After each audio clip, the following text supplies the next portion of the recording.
Bicara tentang Orde Baru memang tidak akan pernah terlepas dari pelanggaran-pelanggaran HAM. Penghilangan nyawa tanpa melalui kursi peradilan adalah sebuah tindakan yang tidak bisa dibenarkan. Kisah Petrus contohnya.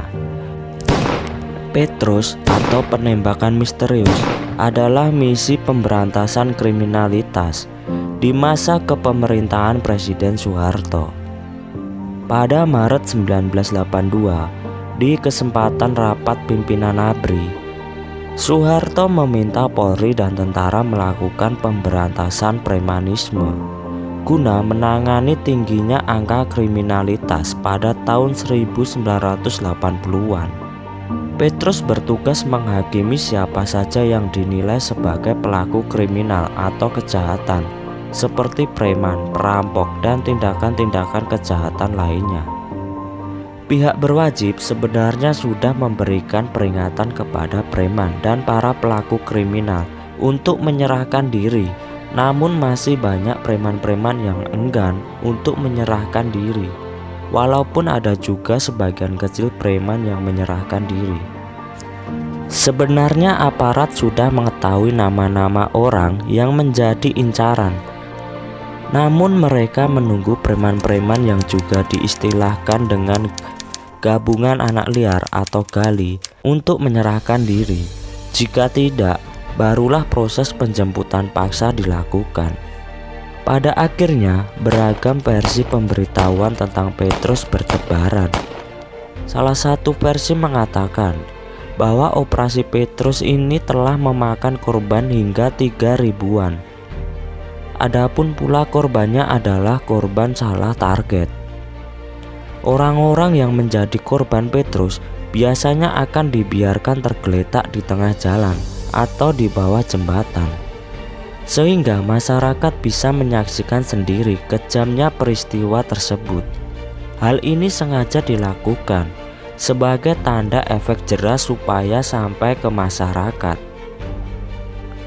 Presiden Soeharto mengklaim efek jera yang dibawa Petrus terasa lebih nyata daripada hukuman-hukuman yang telah diberlakukan di Indonesia.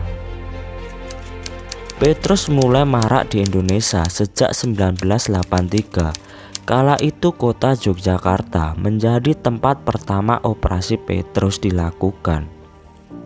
Orang-orang bertato atau berpenampilan seperti preman bisa saja menjadi target dari Petrus.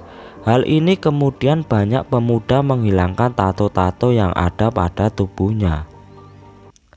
Korban Petrus biasanya ditemukan dengan luka-luka tembak di tubuhnya. Sebagian besar juga ditemukan dengan luka cabik di lehernya. Pelaku pembunuhan biasanya meninggalkan uang Rp10.000 untuk biaya penguburannya. Dampak dari Petrus ini menuai pro dan kontra. Ketika Petrus dijalankan, memang tingkat kejahatan menurun drastis. Petrus telah membuat masyarakat jauh lebih aman dari preman, copet, rampok, dan lain-lain. Korban Petrus adalah preman-preman kelas teri yang mempunyai penampilan tidak menarik di mata pemerintah, bukan penjahat-penjahat yang berpakaian rapi, yang jelas-jelas menyengsarakan rakyat. Harusnya para koruptor dan penjabat-penjabat yang menzolimi rakyat ikut jadi target Petrus.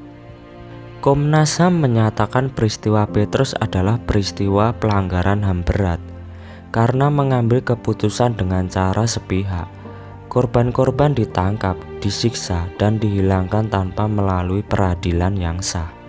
Sejak tahun 2008, Komnas HAM telah melakukan beragam upaya untuk menyusuri kasus ini.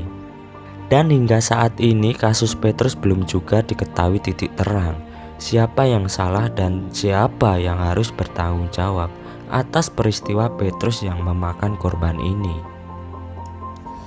Kejahatan memanglah harus diberantas secara pukul rata, dari penjahat kelas teri sampai kelas kakap, agar tidak menjadi suatu ketimpangan yang harus diperdebatkan dan diproses melalui jalur-jalur hukum yang ada pada negara ini.